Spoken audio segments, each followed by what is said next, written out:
Stay right there. What are you waiting for? Kill them! Kill them both! No, wait a minute. Is it money you're after? I'll give you as much as you want. May the saints forgive you, because I won't.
Chaos Magic, Todd the Bod, Uncle Todd. I call him my daddy Todd because he taught me all the secrets of the Chaos. That's it. Not really a joke, to be honest. It's kind of a joke, but it's not really a joke. But he is kind of the, I would say, unofficial, official uncle of this podcast because he was himself a occult zine maker, as he laid out in his episode 30, Escape from the Occult Shop. And this is an occult audio e-zine. So I think I'm perhaps his, what can you say, protege in chaos magic, true chaos. What do you think? There you Todd? go. I like that. And may I say, we are live. Because I like to do that. I like to do that, Jim. Ring a gong, bring a gong. Bring as we people open our into awareness. program. Yeah. Yes. Yeah. Programming the mind. Sound and senses. Some of the biggest parts of magic are studying the senses. How many senses do we have beyond the 5? Beyond the 5? Yeah. Well, that's an interesting question, Todd, that has been coming up for me a lot on my show because the 5 in Buddhism, like you could say the 5 sense aggregates, that's what they're called. So all our 5 senses. Okay. And what is that in Buddhism? What are the 5 senses? So it's like they're same as the Western one, but they're considered to be Qlippoths or kind of aggregated, not quite pristine or pure. So they can be related to the elements as well. That's an easy way that people often remember them as a mnemonic sort of device, as well as visualize. You can visualize the senses as the elements. So then what you do is you there's a ritual method, I'm saying, but there's also a mind palace activity method, which is where you're doing just the activity in your mind, but you're imagining yourself or visualizing yourself. I shouldn't say imagining, but you're visualizing yourself performing certain ritual activities in your mind, and you're purifying then those aggregates. And then what is left after you purify the 4 elements, you get the 5th element, which is space or void, depends on your translation. But this 6th formation is actually where you're supposed to go in Buddhism. It's supposed to be a constant dialectical relationship between what we could call the yesod, or the kind of subconscious or unconscious mind, which is really pristine, and then this higher order Sefiratic consciousness that can also produce results in the world, magical results. I like that. That makes a lot of sense to take it from the idea to the actuality. One of the things I love about you, Jen, I'm so happy to talk to you again. I'm always happy to talk to you because you're one of the most brilliant minds that I personally know, and on these subjects. One of the very few people. I'm gonna think that's why I had you on, Todd, was because you always give me like all the ego boosts that I could want. And I know that people go, oh yeah, you boost somebody's ego. You're just buttering them up. You're trying to take advantage of them. No, I'm being honest. I love conversations with Jin. I feel so fortunate anytime we have a conversation because his his intellect and thoughts on these subjects is so deep and heady. I know no one else that I can talk to, my opinion on these subjects that as deep as I do with you, Jin. I love that you bring to the West the Eastern tradition, the Buddhist connection, because if you look at the history of the Western magical tradition, it's heavily influenced by Buddhism, but only an Eastern thought, but only about 100, 200 years ago when the cultures supposedly are meeting, right? Correct. They, they had little inklings. They had the Upanishads. That was probably the first contact that like Western scholars, maybe the Vedas, but I think that's more of wishful thinking. It's definitely probably like the Upanishads, and they had some interaction with what we could call broadly Dharma. So they had some idea, and as you're saying, which I think is a really interesting way that you framed it, Todd, and I'm so glad you did, but you suggest perhaps there is a primordial or original, perennial maybe, system behind it all, which of course I believe, but I'm an axialist. So for me, I like to think of things in aeonic terms where we're moving with the wheel. We're not looking backwards in the old aeon, but maybe this is the true Chaos way, is like you look forward, not necessarily in a political way, but just you're forward thinking. And so you're going to move with the wheel, and you're going to make of the magic that exists right now. And I think a lot of people get stuck, and I think this is the benefit of chaos magic, is I think the people get stuck on the historicity of their system, and this is true for Buddhism as well. They get stuck on the historicity, and they get stuck on the dogma produced by whoever's running the organization. Depending on who's running the organization at what point in time, too. This is how these doctrines become. They're malleable. They become something different. Your conversations on the Kabbalah, Jen, some of the best conversations. As you know, I view the I love it when you talk about the Kabbalah. As you know, my knowledge of the Kabbalah is back from it's mainly influenced by my studies in the Western magical tradition. Yes. Through the Golden Dawn material, through Crowley's books, through other writers at the time. As we talked about.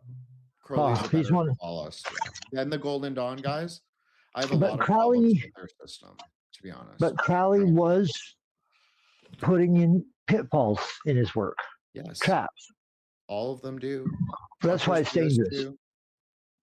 What this does is it weeds out people that aren't serious. And provides traps that newbies will fall into, and it'll cause them problems, and they won't rise up higher. That's why Kali's books are dangerous. If you try to follow anything like magical, you can learn a lot from Crowley. And we should talk about this for a second. Okay. Just because someone's read an Aleister Crowley book doesn't mean they worship Satan. Just because, and I know your podcast. Yeah, I was going to say, I don't think my audience believes that. Or they'll be like, "Oh, that's so base." Base. Oh yeah, it's cool. But just because you read Anton LaVey's church, books, doesn't mean you're a Satanist. Just because you read Necronomicon by the whoever wrote the Necronomicon in the 70s doesn't mean you're a Satanist.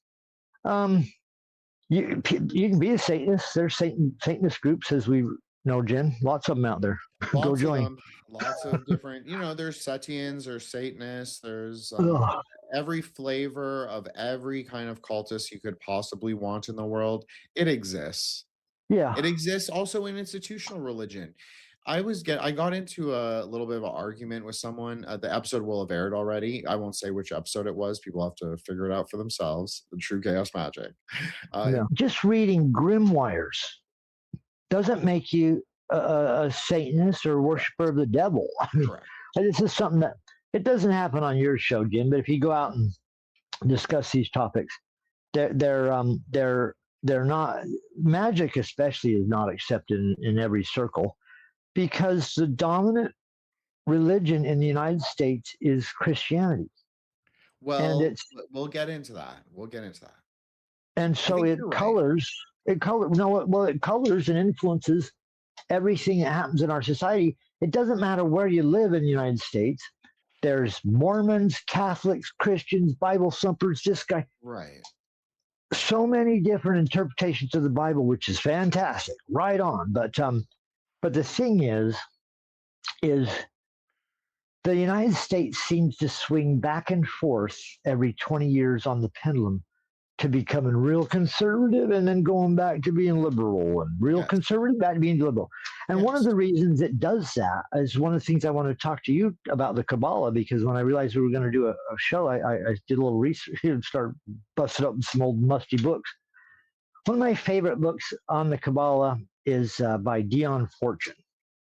And Ooh, it's yes, I'm very familiar with this one. the title is Mystical Kabbalah. That I pulled it out in years. that is a great. So if people are listening and they're like, "Yeah, Jin, when you talk about Kabbalah, it goes way over my head." You actually could learn a lot from the Dion Fortune book. And we actually did a Grey Lodge. We did a Grey Lodge whole book club space on it, like a couple of them. I think we went through every Sephira. And I've done it on Rejects, and I've done it on. I've definitely talked a lot about Kabbalah. Didn't you have to be a? Oh, definitely. I've been listening to. I listened to all the Occult Rejects shows. Awesome stuff. I love that. I love that Nick hosts all those magicians, and that he's a place for magical ideas. There really aren't enough spaces. For that. For magical ideas. That is my point that I'm kind of ranting about here for a minute, getting excited about. Is the United States is run by billionaires, of course, and they have a viewpoint of the world that's a religious viewpoint, but only where it works for them, business wise and power wise. So every state and county and in the United States has to have it has its own religion there. But the dominant one is going to be a Christian a Christian or offshoot of Christianity, Catholic, Protestant, you name it. And that's not a bad thing. That is the dominant religious. The outer temple is fine for outer temple minds. If that's all their people are capable of, Todd, you and I have discussed this so many times. If that's all people are actually capable of, conscious, like in terms of consciousness, you have to give them something. You have to give them that slow grade of like, maybe you'll pick up this little imagery, this Rosicrucian thing. Maybe you'll get this idea that, oh yes, I can like go higher, whatever that is. I'm saying it's conceptual or at least metaphysical on the tree. So if you give people the idea, like threshold saints, like if you tell people they're saints, they can actually become a saint. They'll behave a certain way. They'll start to behave a certain way too. Correct. This is something we talk about I talk about all the time. This is stuff that got me into trouble a long time ago, spooky stuff. When I was researching the conspiracy and my mind was young back in the 70s, 80s. As it came into the 90s, I'm like, man, I'm going to change the world with this. I'm going to tell everybody what's going on. Intelligence agencies run the world. The CIA, I learned back in like the 80s or 90s, is the #1 book publisher in the world. Yes. And they run the Internet Archive. I tell people this and that's books. Episode. I'm not even talking about electronic information. I'm talking about books. Yeah, absolutely. So there's obviously like, do you know who Jason Giorgiani is, Todd? I don't. Okay, so he's this crazy, he's not really crazy. He's like an Iranian, we'll call him like a speculative political theorist. Of course, he goes a little wild with like the Hyperborean Aryans and like aliens and Agartha and like all this extraneous bullshit. But he has kind of an interesting worldview, and I would say that some of it's true. So he posits that there are multiple factions, elite factions. They have they have differing cosmologies, but it's sort of like process theology in that it's all interrelated. Like there are like natural oppositions, natural factions, natural alliances, but I call it big tent Zoroastrianism. Oh, I like that. Wow, what a way to Because it describe it. accommodates all the ideas of thinking, right? Like God Yeah. is time, God is space, God is good, God is evil, God as like a lower spirit, like that, a crossroads demon, or like a Pazuzu, or like a Lilith, or like an angel, or like a Garuda. It literally covers the whole range of like the cosmology of the multiverse, in my opinion. So I think that the elite cosmology is very similar to Zoroastrianism, and I think it's, you said it perfectly. They pick and choose what like elements they want to believe. Maybe they don't really believe in anything in particular, but what is useful, pragmatic at that moment. But this also goes back to the point about where I forgot sort of a mid sentence what I was wanting to say about Satanism. Mm-hmm. Satanism is strictly like one way of thinking of Satanism, non-theistic Satanism, is that you believe that you are God. I have met Christians that believe this. I have met Mormons who believe, well, they're, you know, Mormons, Book of Enoch. You become a god. You have your own planet. Exactly. Yeah. Well, and so I'm not saying, like, obviously I am not a hermeticist, but I do believe in like the Adam Kadmon or like the Seth figure, not Seth, but the, Okay, you know, the you know, right, the Gnostic anti-hero who kind of rises up from his wayward ways, just like we were talking about. Seth. Like, I thought you said Seth. Seth. I did say Seth. Seth and Set are actually two different characters. Yeah. But they could be related. Maybe there is a parallel between them. True. In a way. True. History has a way of rhyming, not repeating, but the same rhyme comes up over and over. Weird way of saying the exact same thing doesn't happen, but something very close that sounds and looks like it does for some reason. Well, that's what I keep telling these like Golden Dawn assholes is like, just because you guys are fixated on Egypt doesn't mean that I have to be. Like, just because you think that the originals, I'm not putting down Egypt. I'm really not. No, not at all. I'm saying that the system was there, but maybe it came from somewhere else. And I've always said this. I've said, remain consistent, Todd. Since the first time we've ever worked together, I said it was Persia. Right. That's what I think. I agree that their empire was, there's something there that was more powerful, more potent, a little older, primordial maybe. And so the whole idea is that Satanism just exists as a conscious idea. Like there are different, like Luciferian, you worship the truth. That is not inherently bad, but it can lead to incorrect like ideas of the world if like you have a single-minded pursuit of what you think is the truth. And this is the subject of the Kabbalah, Jen, that I was wanting to get into with you. I went immediately once I thought, well, I'm going to talk to Jen because I listened to you on Occult Rejects or something recently, and then your Trotsky shows. All your Trotsky shows, everybody go check them out. Those are awesome. Trotsky. Thank you. Trotsky will be really happy to hear that. Yeah. Trotsky, thank you, sir. Incredible.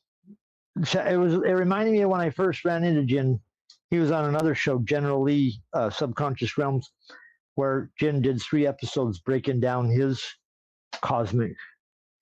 11. I did 11 episodes. 11, but 30, over 33 hours. It really is. It's over 30. No, I listened to every hour and was just blown away. I was working. I'm a construction worker. I'm a tile setter, as I've told Jen today. Back in the day, I was a cult shop owner, a radio show guy, a fucking putting out a punk magazine. Back when I was young. Today, I'm a construction worker that fights for every dollar he's got and hopes that the world doesn't fall apart before it's all over. Hope that I'm swinging on a porch looking at the sunset, not struggling to survive somewhere, desperately leaning on somebody for at the end of my life. You know what I mean, Jen? That's kind of one of those American nightmares that's sold. You have to keep running through the maze. Get to the cheese. Get to the cheese. I dropped all the occult shop, radio show, zine stuff, once I realized I'm not going to change the world, this is back in the 90s, because there's powerful groups and propaganda that's shaping the world around us. So I'm just going to go, but I better start. When I was young, I realized I better start. What do you want? What's most people want? Most people would love to have just a little security. If you're an average person, like you can pay your bills, you can eat, you can have a roof over your head, basic needs, right? Most people would just love to have those as a condition of their life. And so artists and magicians and people that try to seek a path to make money, or because our magazine was free, Jim, but I did put ads in it. Remember me tell you about our little cult zine? Yes. I put ads in it. So I sold ads. Can you see this, Jim? The Gathering. Free. Free. I guarantee it I says did the free. artwork. I did the artwork. Is it See that? Cthulhu? See that cool? No, it's a beautiful girl sitting with a moon in the background with mountains and a stream running into the distance. It's a magical magazine. It's on magic. In my defense, Todd has his room the color of sapphire. So it's not, it wasn't totally that I can't see. It's that everything looks quite dark in Todd's room. So I've switched to blue lights about 2 weeks ago. I said, you know what? I'm going to go to blue, relaxing light. And I'm going to relaxing. Turn on some light that's more, I don't know, how would you describe blue as far as...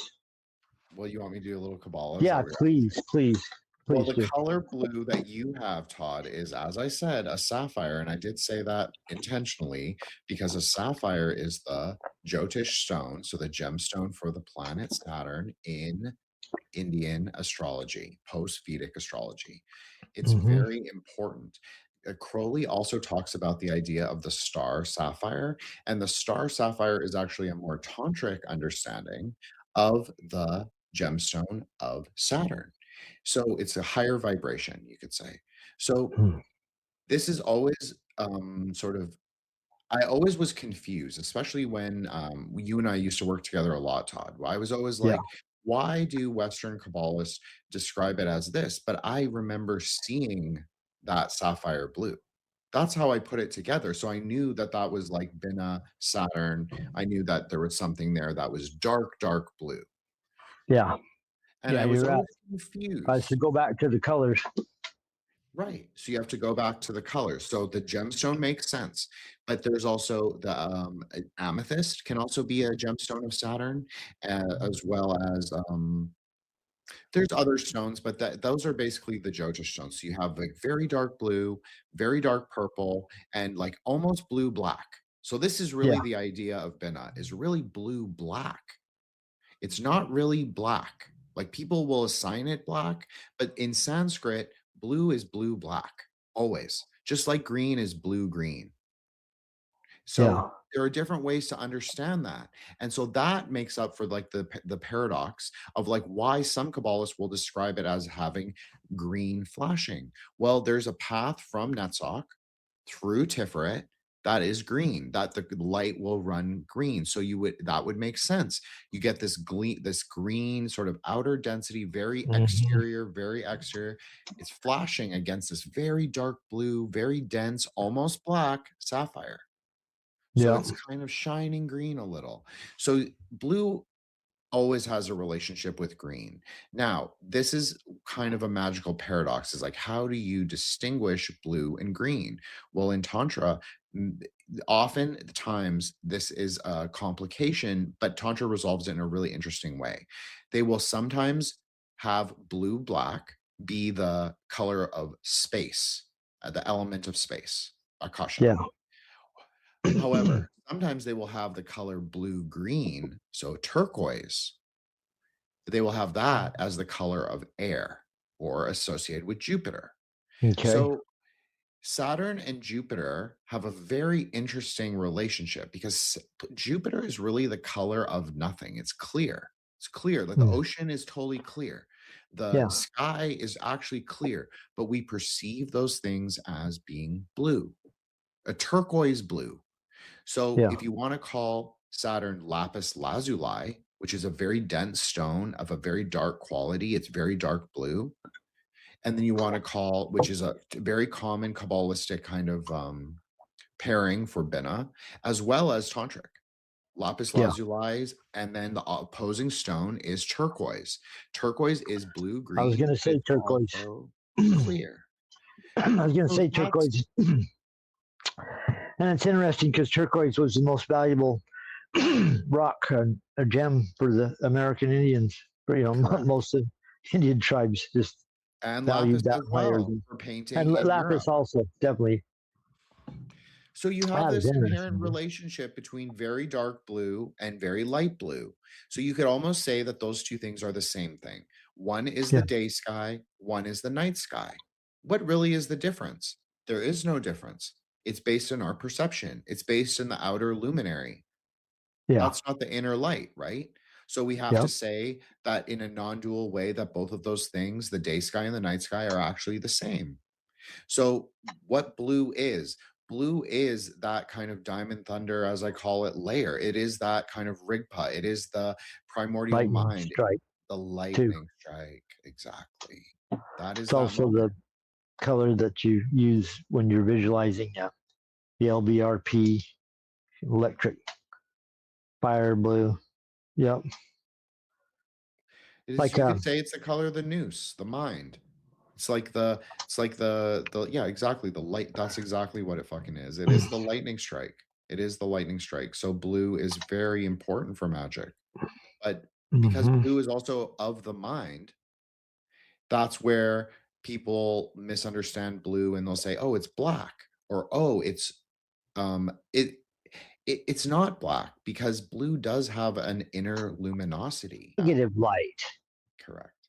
There's this strange concept that floats around in the background of things, this sun that's like a black sun too. So funny. I just interviewed Paul Fredericks, and he's really into this idea of the black sun. And it makes sense. It does make sense, because there's a shadow planet, like in Jyotish, there's a shadow planet behind the sun, and it's a dragon. It's the tail of the dragon, the smoky tail, and he is the one who eats the sun. So it makes sense. Like, you'd have a dragon planet. What are his gemstones? Well, I'm so glad you asked, Todd, because the dragon's gemstones are onyx, obsidian, hessonite, and opal or green cat's eye. Wow. So you have that black, orange, and green, very dragon colors, right? Yeah. Yeah. Potent stuff. Super potent. Man, so that's how you have to think of the tree. I mean, you know this, Todd, but you have to think of the tree as a grouping of gemstones. The lightning is striking at Netsach. You don't have to envision it at Netsach, but I find this to be probably the most interesting of locations for terminus of the lightning strike. Why is that? Because the gemstone of Venus or Shukra is a diamond. And what is a diamond but a crystal? And what is a crystal but a method to refract all light? Exactly. From every angle. That's right. All the angles. All 64 angles. Well, like that's what a shining trapazohedron. Correct. Which Lovecraft created. I love it. That's why I love our conversations, Jen. I can have no conversation with anybody else but you on these matters. I love your shows with Shotsky. Let's bring up Shotsky again. Is it Shotsky? Is it Shotsky? Shotsky. Love your conversation with Shotsky, that last show. You guys got into so many things. Wow, he's a super brain to have a conversation with. He's a super brain. He does, his IQ is over 200. Oh, I love us. I love talking to super brain. The idea that I could keep. You might have 175, 200 yourself, yeah. I'm pretty high. I'm not 200. I know I'm less. Somebody be like, oh, look at that guy's full of himself. Well, I always say I'm really smart. Like, I'll say, the people ask, like, how do you know so much? I'm just really high IQ. Like, but that's not me being like an asshole. That's just the reality. And then they're like, oh God, how rude. He thinks he's smart. Well, I am smart. Fantastic. I know. I'm just saying this is This is the paradox of the whole situation. That is so.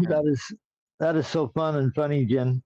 There's correspondences. There's coincidental links in things in space and time. How does Einstein say it? It's I forget the term or the phrase Einstein used to describe this. That's strings and connections between things behind the scenes. Well, look at, that's what karma is, Todd. Like, that is what it is. It's all the like strings and connections that we have causally with the things that we've affected and that we will affect in the future, but not just through our physical actions. Like Buddhism would posit we actually affect the three worlds through mind, action, and speech. So the things that we think, the things that we say, and the things that we do. Those all create karma, and that's not inherently a negative. I know a lot of people don't like the idea of the implication of karma. I mean, get used to it. We live on the carnal ground. We live in samsara. Like, unless you are, Jen, you can go find out if karma is real by just running around and doing some evil stuff, some criminal stuff. You'll get picked up real quick because you're running around doing shit. That's karma in the real world, visible before your eyes. Karma in the astral plane, in the ethereal world, in the world beyond. It's got to be real too, because you see it in your own world. If you go around killing things indiscriminately, become a menace, you probably will get killed by the environment around you. A long time ago, man had to kill to live, we're told, right? To survive in the jungle. That's one thing. But now that societies have formed and everything's smoothed over, if you go kill now, you're a criminal. You'll be dealt with immediately by your karma you produced, if you want to call it that. This is one thing that people argue.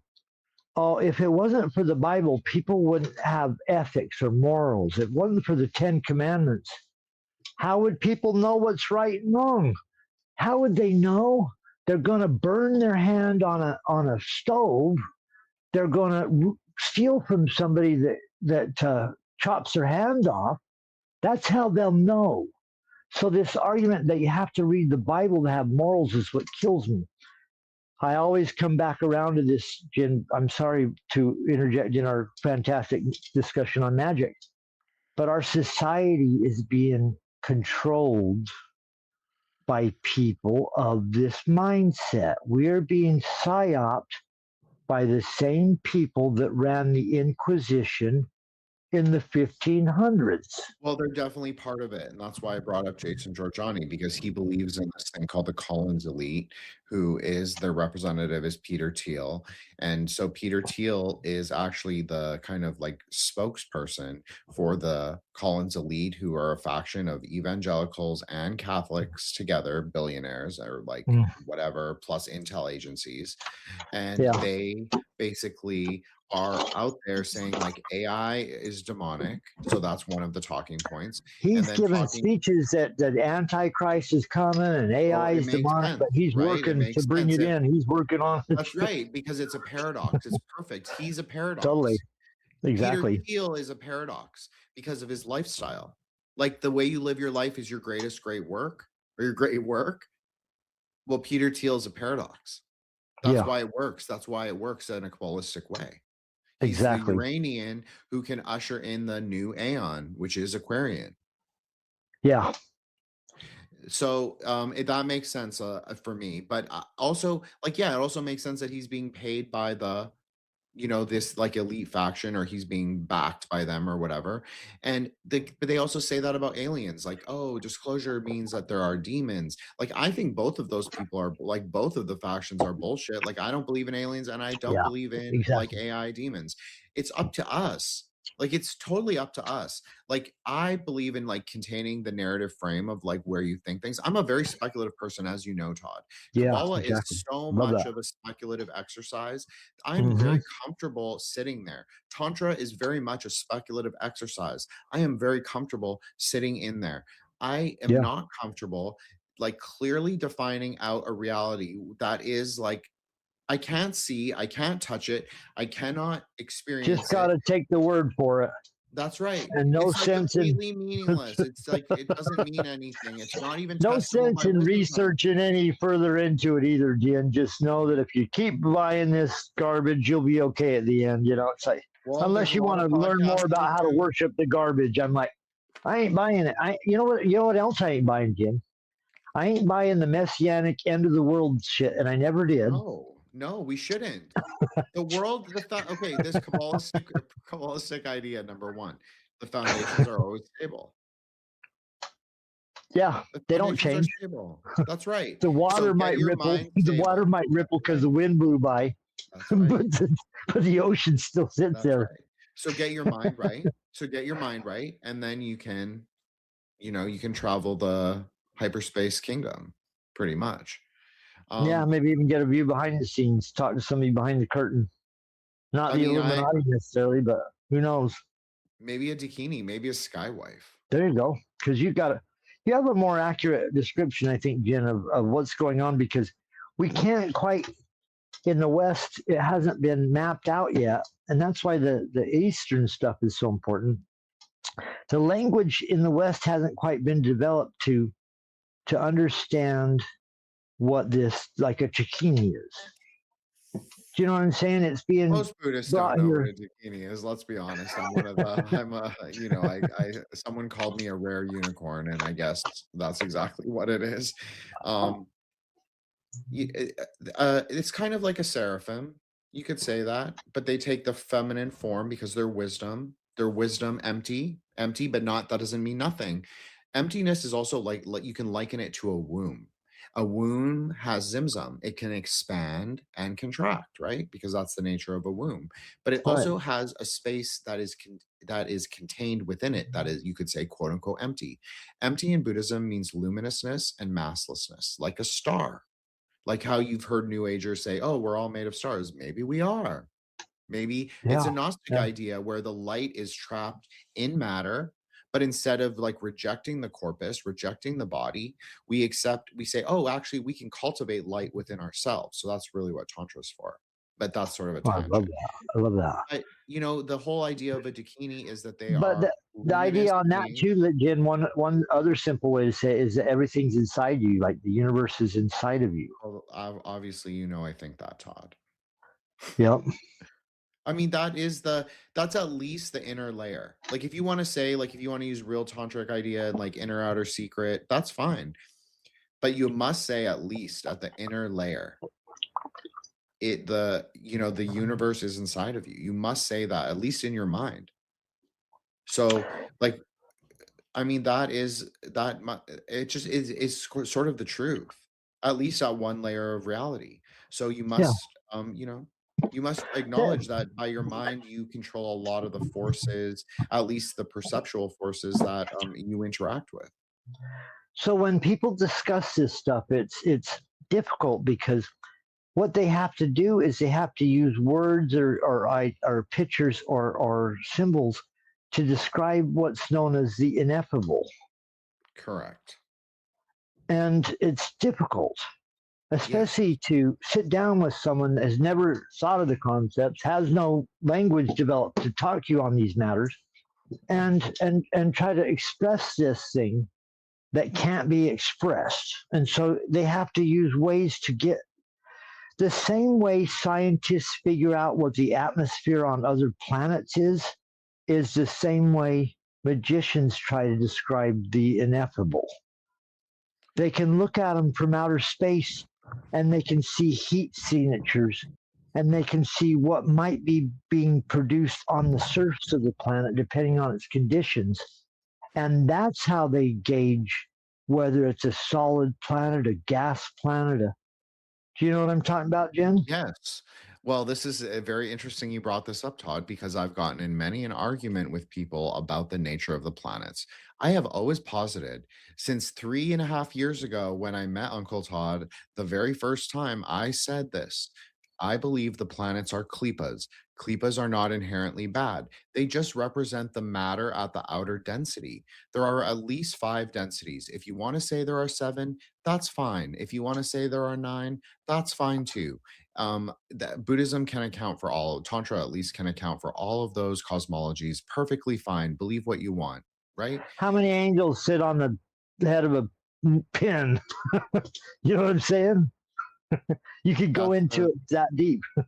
well, that's I mean, that's it. Buddhism resolves the paradox of numbers with the 10. We believe that the universe is really the 1 and the 0. But the 0 is again not nothingness. It's not a negation of reality. It's an affirmation of its potential, just like a womb. A Yeah. womb in Tantra is Lambodara, means pot bellied, like a cast iron pot. Well, what do you put in a cast iron pot if you are a sorcerer on the carnal ground? Anything you fucking want. Because it is infinite in its potential, it's infinite in its capacity. It's really talking about our infinite capacity for love and our infinite capacity of like perception in the worlds. Like, how much can one, they say, oh, AI is going to steal our like IQ loosh or whatever. I don't even know. But Yeah. and yeah, that's true. The If you stuff that, heavily rely on AI, I could see that like your perception would dull, your senses would dull, like your actually acute senses, maybe not your sense Mhm, perception senses, but definitely. right. Yep. But at the same time, if you have had Sefiratic or magical journeys or Merkaba journeys or tantric experiences or visitations by the Skywives who are not aliens, for the record, but if you've experienced those things, if you've experienced even a glimmer, a spark of splendor, a wonderment of reality, of the non-dual nature of reality, I believe that it is non-dual. I know people don't like when I say this either because it's very I complicated and know. I know. but You it's can't just it's even just bring these things up. You're about I one of the best know. people I know to describe this situation. You can't even It's the bring them mi- up in certain conversation because it's I, so. even with magicians. I mean, I just say now I'm trying to say it's the minds, it's the body, excuse me, it's the body, mind, spirit sort of trilectic. There you That go. is You really got what the. we're talking about. We're sort of going beyond the natures of those 3 things by saying what is their nature. Their nature is luminous, meaning of the light. That's why in Tantra, and I've always said this too, like I know that not everybody understands what I practice and my religion and my worldview, and that is fine. That's not, Mhm. I mean, frankly, it's not really anyone's business, but I've always discussed it because I've always been comfortable in it. But I will say, like, for me as a tantric and the way I understand tantra is that it is fundamentally based on the word, the spoken word. You told a story about this actually in your very first episode, Todd, on the show. You talked about how you spoke the reverse words of the Lord's Prayer. And so Yeah, tantra is very similar to this in a way. It is yeah, very much but it's not, I'm not just talking about the antinomian nature of what you did, but there is a kind of expansion and contraction with words, especially if you consider words to be primordial. Well, what is the nature of primordial? You would also have to say luminous and massless, meaning that the word should exist without preconception of what they should be. You yeah, must like allow the light, liberate the light. We were talking about this, like how Buddhism's kind of Gnostic like that. You want to liberate the light. Well, how do you liberate the light of a word? You have to speak the word into the world dialogically in your mind as well. So maybe you're visualizing the characters, the Tibetan or the Sanskrit or the Chinese, the Hansa or the Siddham script, which is a magical Buddhist script, and you are bringing them into luminosity. They are yeah, shining. Then you're going to let them go, self-combusting star, but self-combusting bija. What does that mean?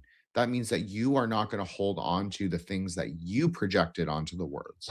That's really what that means. It's really about a mental, it's like reading the Lord's Prayer backwards. It's yeah. intended so you do not get stuck on like the perceptions that you have of things. You sort of let things be spontaneous, natural, and arising and abiding. There you go. Don't try to force the nature. You also had a guest on recently, or in the shows you released. I like the way you release your shows, Jen. Who knows when they'll be released? They're recorded and then they're released when you're ready. I like that, sir. I mean, I do get a little behind. I'm not going to lie, but you know what? Hell, it's for free. Who do you owe? The world? If the world can't wait for a free product from you, then fuck them. No, I'm just teasing. I agree. But it's not in disrespect to any guest, and sometimes the guests do get a little upset with me because I know that my release date is a little more sporadic. I've been trying for 3 times a month. I know I took February off. You're so cool and high level in intellect, Jen. I don't mean to swear, but you know me, my personality character is kind of that. I'll swear on occasion. I'm a construction worker, damn it. We're allowed to do that. I mean, your conversations are high level, so I'm just like, sorry to bring it down with an F word, but sometimes the F word is the appropriate word, by the way, people. I love saying fuck. I think fuck is a great word. I say it all the time. Very liberating, yeah. Yeah, it is. We've talked about that. Language is always evolving. That's what I was really trying to say about the idea of the magic words in Buddhism or Tantra. Is that it's about not getting so stuck on the old words or what you think the old words mean, because there's always a fun new word that you can play with. Like, be a little more chaos magic. The magician, Jen, and you know how I sound full of myself all the time. I got deep. Not only was I reading every book on magic I could get my hands on, all this shit, but I went real deep into all the positive self-talk and psychology and Jung and Jungianism and positive self-help books and then selling, of course, Jen. I had to eventually read books on how to sell people, right? And so I learned a lot of stuff on this from these. I would endlessly read books and listen to tapes at certain periods in my life, trying to make it richer, be a success.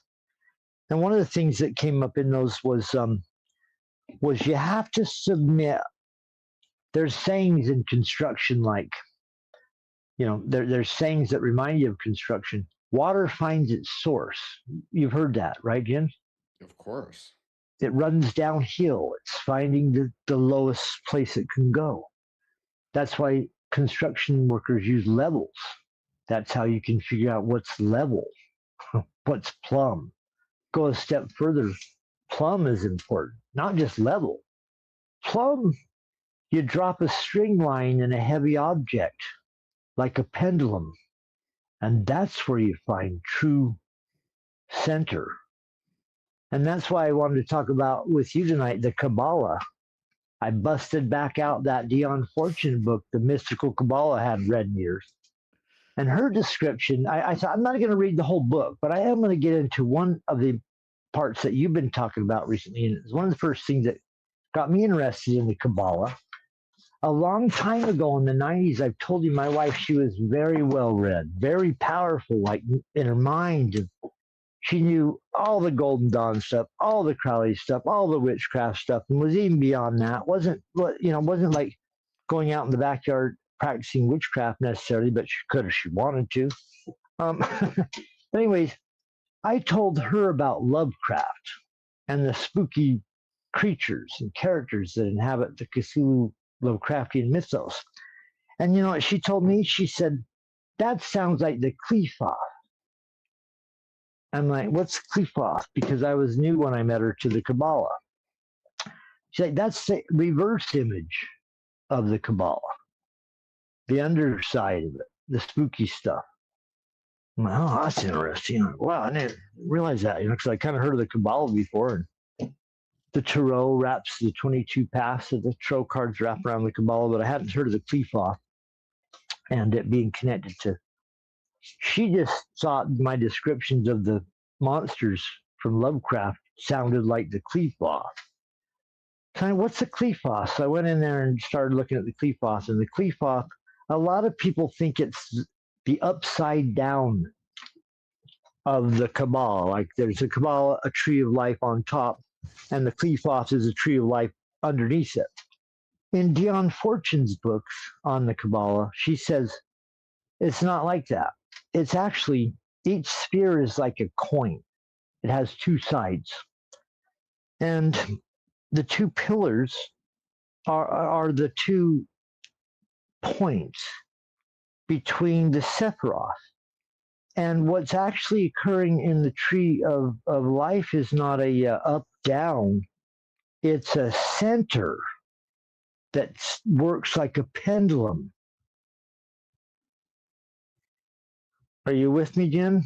I'm with you. I'm just taking it in. I'm visualizing it. That's what you're supposed to do. Exactly. I know you know this, Todd, but I'm just I saying do. for people who are I just thought I'd listening. ask the audience too, if they're still with us. Yeah, I mean, but I think it's good that you asked, because then people are like, what is Jin doing? Well, Jin is visualizing. That's what Jin's doing. I'm Have doing you ever what used Todd a does. plumb bob, Jim? I probably, look, I It's live a in the construction country. tool. No, I don't think I have. It will show you exactly what is level, what is Yes. square, what is plumb. These are secrets that the Masons probably used. You know, you see it in their architecture all over the early Masons. That's why they're so powerful. Where are those guys now that we put up cheap buildings that could be blow away if the wind blows too hard, right? They reverted into the background. The people that used to make the world a beautiful place, for whatever reason, now have decided to start. Maybe it's what's happening is, if you picture the world and its situation right now, and the tree, the Kabbalah tree, maybe what's happening is the Kabbalistic tree of the world right now is turning more Qlippotic. And the Qlippoth, as Dion Fortune describes it, and I kind of side with that. It's a great book, as you said, Jen, for beginners. Is she's trying to explain that it's not upside down, like on the bottom of the Kabbalah is another Kabbalah upside down. No, it's the reverse side of each sphere. And so as you work through the spheres, as Jen always talks about, what you try to do is you try to find a balance, like that pendulum dropping down from above in the case of the plumb bob. It could also be pulling down from below in the case of gravity. But we don't use reverse plumb bobs. You know what I mean? There's not a reverse plumb bob. Maybe there is. I just not aware of it. That's a really great point. I'm sure for ceilings. And so you know what I'm getting at, Jen. You know what I'm fleshing around, right? I'm fleshing around center, the balancing of the pillars. Yeah, the temperance. That magicians would call it. It's the temperance card, the Samech. You bring the 2 cups, like Saint the Archangel Gabriel is what the Golden Dawn often says that it is. I don't really use that, obviously, association, but yeah, that's a good way to think of it, actually. It's like Gabriel with the 2 cups, and he or she, because it's androgynous. And this is Western, right? I'm using strictly a Western thing. This is not a subtextual thing about me or anything like that. It's the angels pouring the liquids into the 2 cups. You could say this Mercury, you could say it's starfire, you could say it's a mixture of different things. Okay, it's an but each sphere, Jen, the main point I'm making is picture it more like a coin. It has 2 sides, and so as you're balancing, as you're working pathways, trying to balance the energies, the coin can turn. It can turn halfway, or the Sephiroth, or completely. And so what you try to do, what the whole world, if you want to put it into this framework, this is why the Kabbalah is such an amazing concept to think about, mental concept to think about. As you're working your way down the pathways, Sephiroth can start as a good thing and turn to a bad thing. Yes.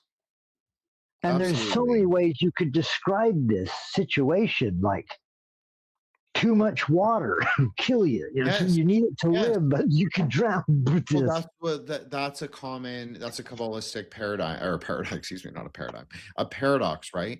Is, will the world be annihilated by fire, or will it be annihilated by water? I don't worry about those things because I don't believe the world, the multiverse, and even if it does get destroyed, we are infinite in our capacity. We are like 10 million little sparks inside of us of stars. We will go back to the stars. We'll come back as humans. We'll come back as fish. We'll come back as different beings on the carnal ground. I'm fine with that. That is just like the nature of samsara. Things come and go. I'm not saying that things don't matter. Obviously, I do believe that things matter, but I think that the greater point what Todd is making is a really important Kabbalistic idea, is that even good things, the Sephiroth, can become negative things, a negative polarity, if you rely too heavily on conceptual. Remember, this is what Todd was saying at the very beginning. It's like conceptual thinking is the enemy. But we use conceptual language to describe Kabbalah, just like I use it to describe Tantra, because we have to. Where it's a paradox, another paradox. The tree arises from Hod, but it also is constrained by the nature of language, which is also which is the ineffable. What is ineffable? Because I was coming on Jin's show, I thought I better give a definition of ineffable. Ineffable describes something too great, beautiful, or sacred to be expressed, referring to intense emotions or indescribable beauty. It implies a sense of awe or something that surpasses verbal description. The term has been used in English since the 14th century, stemming from Latin roots meaning unutterable. So there's the definition of ineffable, everyone. Can I give you my definition, Todd? Please do. I'd love to hear it. Well, I can't really I'm not going to take credit for it, for real, because it wasn't really my idea. It really comes from the Skywife, if you want to call it that. The Dakini told me. People can interpret that however they want, but this is exactly what happened. She said, what is the world? What do you want to make of it? What should it be? She asked me a series of questions. I answered it very easily, but I didn't know Kabbalah back then. I was like kind of like a newbie, but bride, you could say, very Markuth, right? I didn't know what the names of the things in the world were. And so I would just give like very outer density, you could say, answers. She's like, what do you want to make of the world? Or what do you think the world is? And I said, I think it can be beautiful. And she said, what do you think it's made of? And I said, well, it's made of light. And then she said, what holds it together? And I said, I don't know, because I really didn't know. And I still don't really know. But I'll tell you the answer that she told me. So this is the answer that I always, she said that love is the ineffable thing that carries us through time and space, beyond time and space, causally, but karmically. And that is also like what is the hyperspace kingdom is. And so when you, if you want to say 1,000 shining diamonds like Jin. That's what that's exactly how the Skywars are described. Like they're splendorous in their array, coming down from the sky. They flash red, and they descend as both light and sound.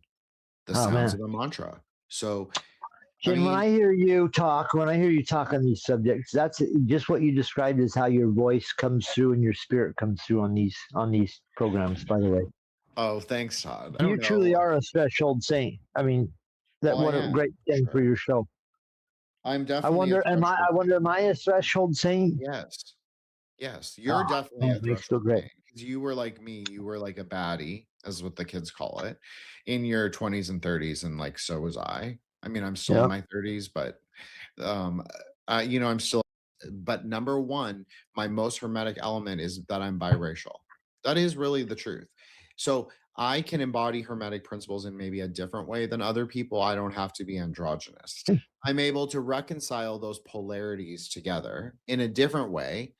And also, so what I'm trying to say is that there are different ways to climb the tree. You don't have to be a perfect, like You don't have to be a born again Christian, obviously. Well, I don't know if born again Christians are climbing the tree, but you don't have to be that. You don't have to be anything. You can just be.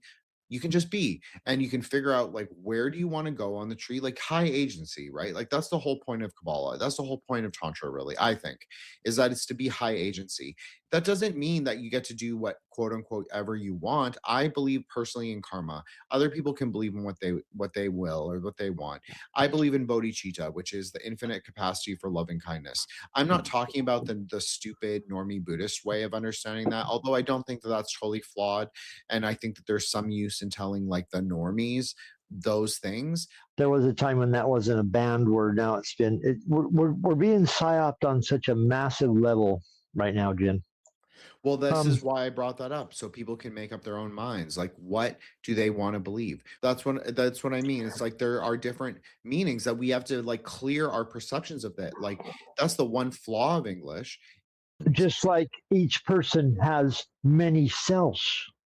Correct. You have a relationship with your mother, your brother, your sister, your wife. We have different selves that when you come in contact with those people you love, each one a different person, you take on a different self. You don't come and talk to your mother like your brother, right? Correct. You don't come and talk to your wife like your father. So we are all made of different selves. Yes. Just because one self here, and you know, had a great you had a great show. Your last one that you released was BD. Oh yeah, BD Salerno. Yeah, we love BD. Incredible, love BD. Oh, so good, man. There's so much knowledge there. If you're a magician of any sort and you don't understand how important astrology is, getting a chart done by someone who understands magic, then or astrology, then you're missing out on a key point there. Because if you get a good astrologer, man, they can tell you so many things about what's going on in things, deeper things. And BD, you do a fantastic job. Love that crystal. You did the what was it? What was this movie? The crystal, the dark crystal. Great interview. It's called Unified Field Theory. I thought I was being very clever. Oh, I love that. But it goes directly to what we discussed, Todd, like the splendor of a diamond, the diamond with the light of the crown passing through. Because there is a relationship, right, with Keter and Netsach. Because the Netsach is the splendor of eternity. It is the fortress. It is the diamond. It is the thing that cannot perish. Well, what is that? Be there forever. Be there forever. Diamonds are forever, right? But what kind of diamond is forever? Like a diamond with the cut facets, meaning that's like that you buy in a store. Many faceted, or more facets, more money. Correct. Because it shines more angles. That's right. Like the shining Trapazohedron. Well, it's more complicated, right? The more facets, the more complicated it becomes. That's like the nature of reality. The more facets of the diamond of Netsach, the more the light that shines, the more realities are created, the more multiverses are created, the more paradox is created, all of those things. So the sun is supposed to be the resolution of that. Like talking about like, how do you speak to your mother? The Hod is supposed to be the resolution of that. Well, what is Hod? Hod really is looking at the world and calling it by its name, its true name, actually. Okay. So you're supposed to like gather all of those into like some kind of Luciferian episteme, and then you're able to contain what Netsach really is. I'm saying Netzach's a diamond, but it's actually not. It's the light passing through the diamond. That's really what Netsach is. That's what all the Sephira are. They're negative, empty space, just like stars, just like skywives. You could say that the skywives and a Sephira are basically the same thing. They're burning girls. But I don't mean it in like a weird way. I mean it like, like a Dakini, like a Lady Babylon. Like it's the same idea. It's this like fiery, beautiful red woman, most beautiful in the three worlds. They always are. And they descend on the world. And what do? The idea is that they have a discourse with you. And people will think, well, I've heard like all these people like will have skywife encounters and have like sexual relations. Yes, that's true too. Sometimes people do. But what I'm talking about is more fundamental. Okay, man, at 37, the entire world is open to you. I felt for a long time like it was all constricted. I'm just being You honest. I'm telling you the truth right here. You are the first generation. My generation was the first one, but yours has a much better chance of being a generation that will live forever. And I'm not just talking about in the internet world, because you're already living forever online. I'm saying your physical body and mind, this first chance in history, might be able to live forever physically and mentally. So you're living in the most incredible time that we've known in our last 100 years. Let's put it that way. We talk about this every time I think we talk. Yes. I mentioned Buckminster Fuller. Buckminster Fuller in the 50s, the scientist, came out and said, what's going on is we're in the middle of an intelligence explosion. And what happens in an intelligence explosion is knowledge increases at a rate that looks like a hockey stick. So much information is coming in that it's going to fill this fucking it's going to rise like a hockey stick fast. If you look at knowledge and time on a scale, it's going to rise so fast. So much information is going to come in. Scientists won't be able to decipher it for about 300 years, but they'll have all the secrets to the universe in their hands, but they won't be able, it'll take them 300 years to decipher it. So we are sitting on the edge of what he was describing then, of infinite possibility and potential, which we talk about all the time, Jen. Potential. Because that's the truth of, like, that's the Hesed of Hesed, right? That is the Omer. I guess I should use proper Hebrew. That is the Omer of Hesed, like the truth of loving kindness. Is that is infinite in its potential. That doesn't mean you have to use it for some like bum on the street who's asking you for like $1 and you're going to starve if you give him the dollar. That's not what people have, that idea. That's this misperception of what it is. Yeah, totally. You cannot help someone unless you can help yourself. Number one. This is one also of the first things you should know, everyone out there, help yourself first. If you can't help, if you're struggling, and it's not like, okay, there's someone over there drowning. This is a common thing that they say happens with drowning victims. If you see someone drowning, sometimes people's instinct is to jump in and try to save them. And what happens is the drowning person drowns them. Yes. Because they're and they're not strong enough. You jump in to save the guy because he's taking you down trying to get up above the water. So you got to save yourself. You got to be on a strong enough foothold to be able to help others. That doesn't mean you shouldn't be a good person in life every day wherever you're able. I think, Jen, I don't have to tell you that my philosophy is do as much good all day long as many ways as you can, and be a good person overall. That doesn't mean you have to bow down and kiss people's ass. It means just be a good, kind person, because karma's real. If you're kind, maybe someone else will go, that guy was kind to me, Maybe they'll be kind to another person. Suddenly you'll be living in a kinder space. I mean, that's how energy works in a large degree, is be the person that you want to see in the world. Be the person you'd like to run into. Be that person. Be a good person. This isn't always easy, Jen, because there's so many personalities and energies running around in the world. I knew a person one time that described people as vortexes or what's the word? Tornadoes. People are like energy systems of air floating around, and it makes sense because of the pendulum, what I just described, how the Kabbalah is more like a pendulum than an up or down or left and right, and it's free in space. It's free in space. And a tornado is coming down to a point at the bottom and rising up at the top, but it's down to a point at the bottom. The point's where the most energy is. And so people are like Single pointed will. tornadoes blowing around in the world. And so occasionally two tornado systems work. There's a lot of crazy weather when two tornadoes meet each other, right? You know what I'm talking about, Jim? Yes. People being like air and Well, air and is the composite element, right? It's all of our bullshit. That's really what the problem with a tornado is. It's not that it's the air itself. It's not even the air under pressure. It's the the air when energy it, correct. It's the generated. air. That's right. It's the air when it picks up speed. It also picks up debris, aggregates, Qlippoths, all of that stuff. And also exactly what Todd's saying. There's a subtle layer, an energetic layer that we are not seeing, these like electrons and like sparking off each other. That is also part of the destructive force. It's both. It's both the body and the spirit. But what is the spirit in this case? It's just the stuff we can't see. It's a subtle world. Exactly. Which is more powerful than the stuff you can see.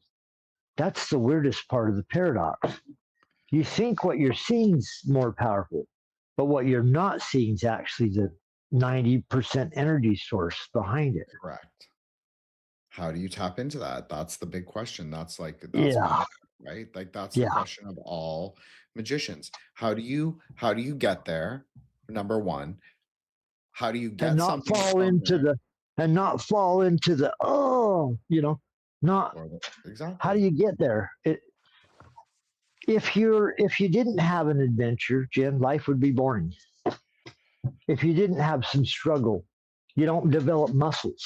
I feel like I put in the hard yards, Todd. To face you on the field of a Kabbalah discussion, like who knows more? I mean, the truth is, even Jews are scared of me, Todd. Like They're like, who is this Kabbalist?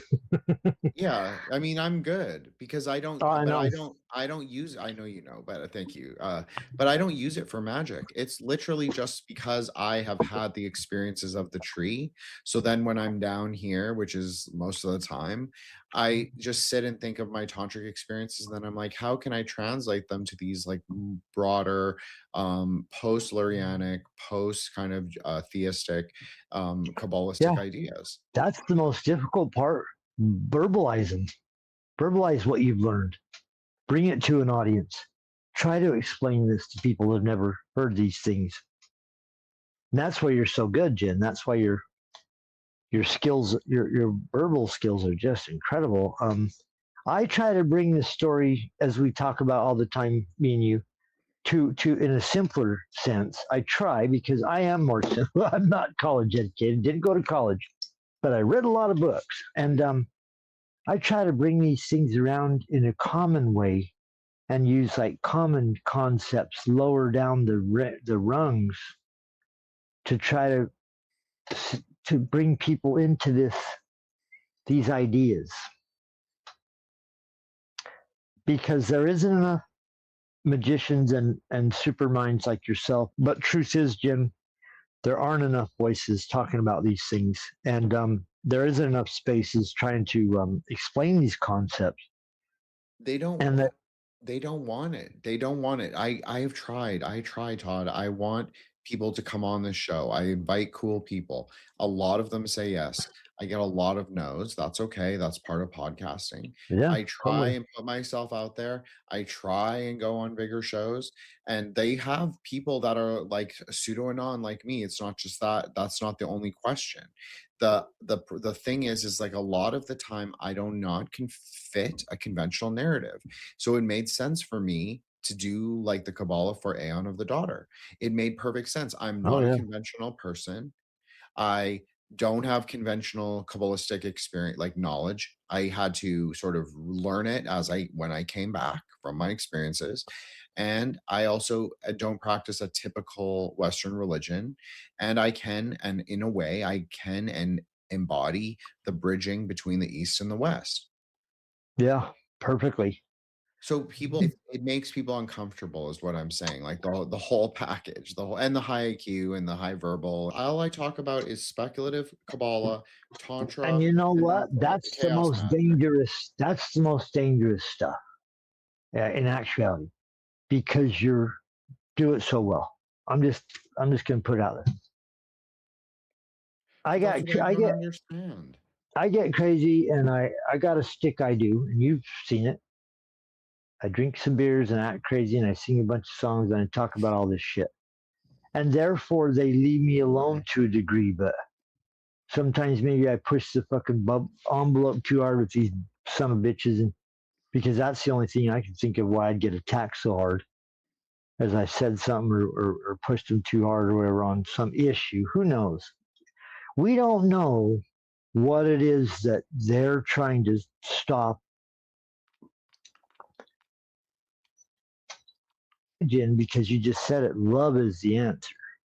Well, If you didn't love it, you wouldn't even fucking be here. I mean, amoebas right. floating in bacteria would be like, I'm Well, out we of all have here. agency to like, like that's the whole thing is like I'm not any different from like a Discordian in 1980 or 1960 or whatever. Like I have that ethos of like be free, be liberated in your mind, be like, I don't believe in free love because that's not the way I live my life. But if that's how you want to live your life, like I don't fucking know. Like go Jen, do it. And I always say that. we're going to have to make this more than one part, Yeah, I know that. our interview. Yeah, I know. Totally. It's too deep. There's too many good things to talk about because we never got to Chotsky talking about Lovecraft. Well, And that was the whole point of I thought that's what we were going to talk about was Lovecraft. So we'll do it. oh, I know that I wanted to talk about because I really did some research. Everything that Stotsky was saying, I can relate to, and I reflected back upon. And I went back and dug through my books, my Robert Anton Wilson Illuminatus trilogy, my Wilson book, Cosmic Trigger. I went and dug back through on Chapel Perilous, found the famous quote and the connections to Lovecraft. I looked into it a little bit, did some research. You know how I do, Jim. Make some notes, make some puns. Salt Lake had great magic shops back in the 90s. Incredible ones. Possibly world famous. One called the Golden Braid, where you could go and get almost any magic book you can imagine. They had a few others, the Jeweled Maiden, Dancing Cranes. But the Golden Braid, you could get any book on magic and all these subjects that you could imagine. I went down there, this is in the 90s. I went down there in about 4 years ago and seen what the shop looked like. There's no magic books like that whatsoever. It's all weird crystals, new age crystals, and where's your fucking occult books? Where's little tiny thing with witchcraft section, smaller and smaller, and everything else. A lot of Eastern philosophy, as you can imagine, selling gongs and all this shit. But I'm telling you, back in the 90s, they were releasing a lot more information at the bookstores that they're not releasing today that you could have went down and got. It's all online now, Todd. That's the whole It's all online. I get that. But if you don't know where to go or what to look for when there's a lot of waves being made by other influences,